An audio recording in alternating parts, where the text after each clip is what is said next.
All right, after a short time away, former Hofstra student athlete and longtime assistant and associate head coach Jamie Franco is back here at Hofstra as the new head wrestling coach. Jamie, you've been preparing for this opportunity for feels like your whole life. How does it feel now to finally be the head coach? It feels like a dream come true. I think I've always wanted to, be a head coach, and I think to get my first crack at being a head coach at Hofstra where I wrestled, I think is special to me. What is different so far in the first few months about being the head coach now? I think being a head coach, I get to really instill like what I want to do, my game plan, my kind of whole plan of how I wanted to train the guys and stuff. So to be able to be the head guy, to be like to tell my assistants stuff, hey, this is our plan. Let me take some of your ideas as well. Let's build them together. But to be the one that's going to sign off on the plan, I think is really cool. And that being said, obviously you have a lot of experience as an assistant coach, as an associate head coach. What do you take with you from that, having been in a different chair now to this chair?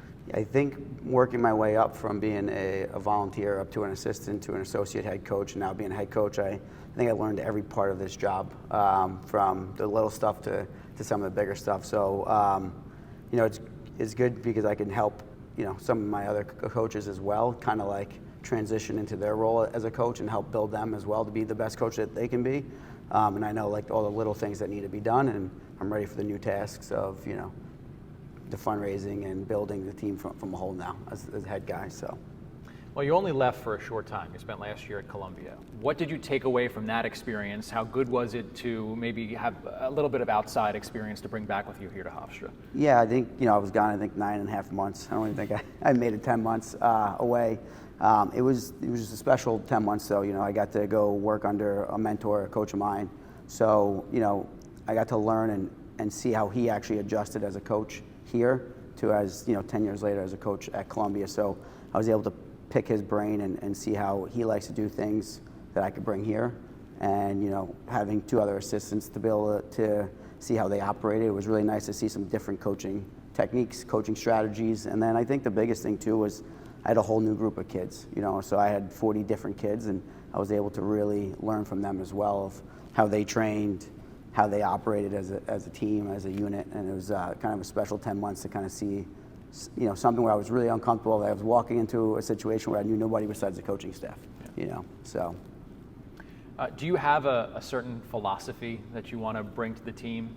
Yeah, so I think for us, I think something I've always pushed on was like, we got to be the hardest working team out there, and then we'll be able to, catch up to a lot of other teams talent-wise, which is hard work. But, some of the things I instilled pretty early on to the guys was like, hey, let's come in here with a good attitude. We're gonna train hard, but we're gonna have fun doing it. I think that's one of the biggest things I learned being away a little bit was we could wrestle really hard and we could train really hard, but have fun doing it as well. So mixing it up and keeping these guys, having fun and enjoying it, will get them to train harder and longer, which is the big key. But the other thing is like, we want them to work hard, but at the same time, they got to be prepared. Just being at practice, being present at practice isn't always the answer, right? So it's like, how do we come prepared and how are we ready to give effort? And that's the biggest thing I've been trying to put on them is we're here on time and we're going to give 100% effort.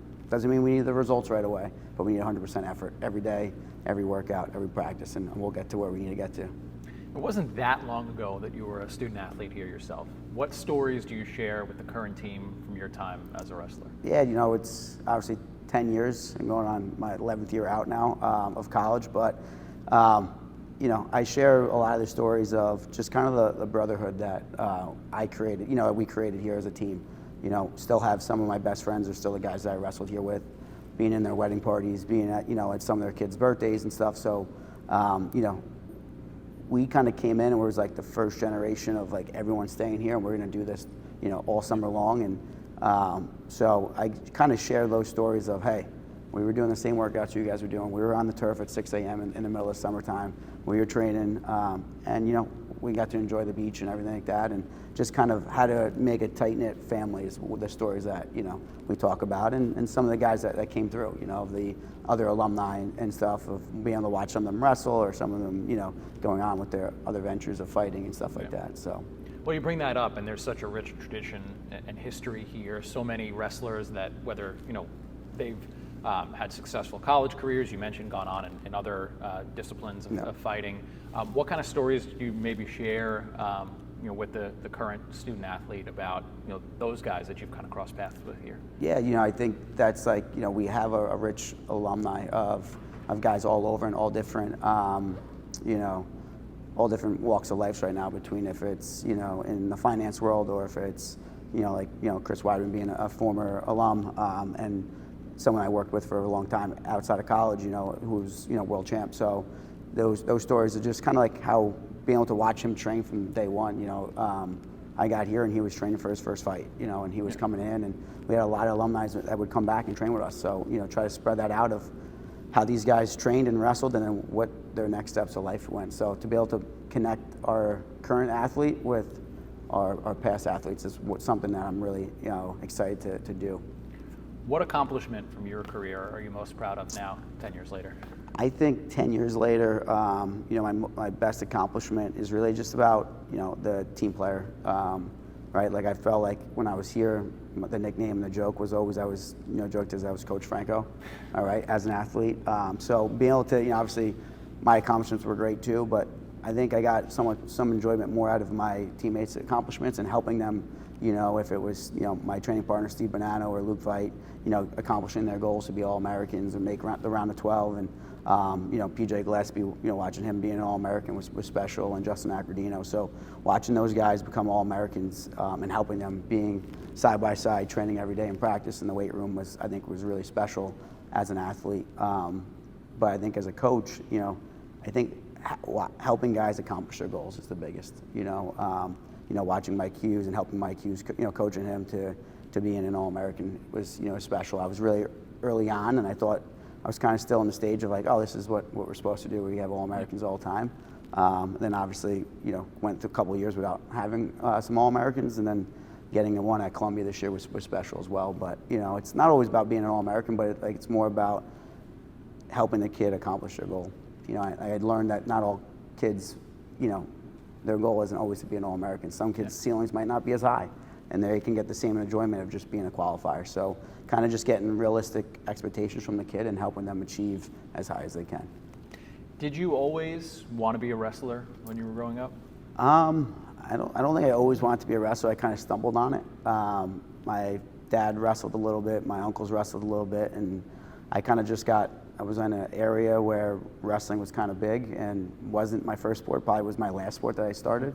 I started playing hockey first, and baseball and football, and wrestling was probably one of the last sports I picked up, and that was it. It was in our area, they always would pass out flyers and get everyone to come to the wrestling team, and I was a family, all my brothers wrestled, but we all started at the same time. So I was the lucky one, I was the youngest, so I had a long career. So.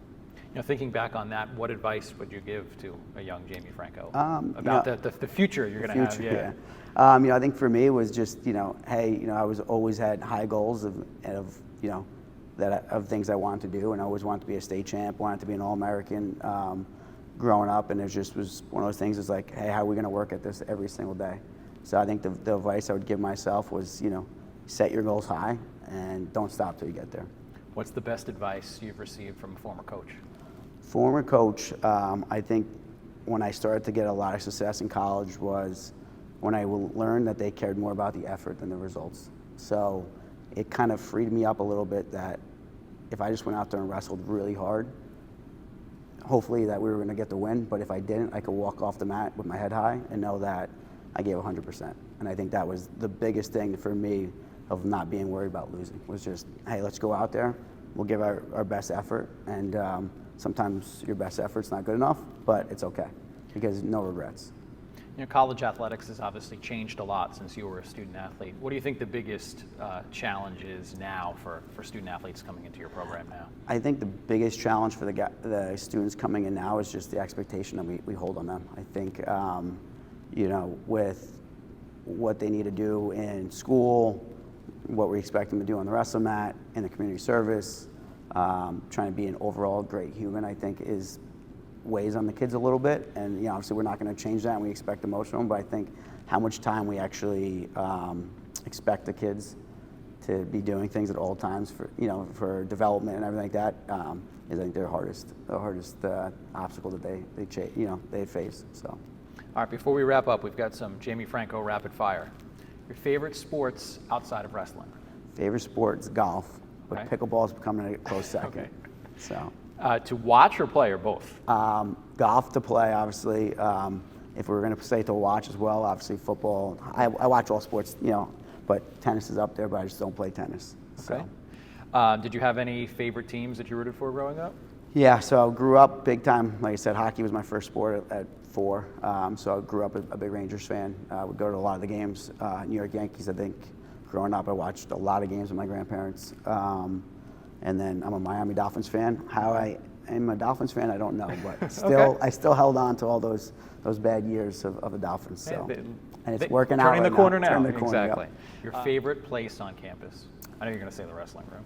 Outside the wrestling room, my favorite place on campus would probably be the corridor right outside my office. We call it the PAB corridor, where all the other coaches come in and mingle and pick each other's brains. Sometimes it's Bagel Wednesday, it might be Coffee Thursday, Yeah. but a lot of good ideas get talked about in that corridor. What was the last movie that you watched? Last movie, that's tough. I haven't watched a movie in a while. I'm gonna go TV shows. I don't know. I was just going to say, so what's the last TV show that you TV shows, binged? big that I binge. I think the big ones, like I said, I like tennis and golf. I really like their mindset. So I watched Breakpoint and Full Swing. Yeah. I really like the behind the scenes that Netflix is doing with that.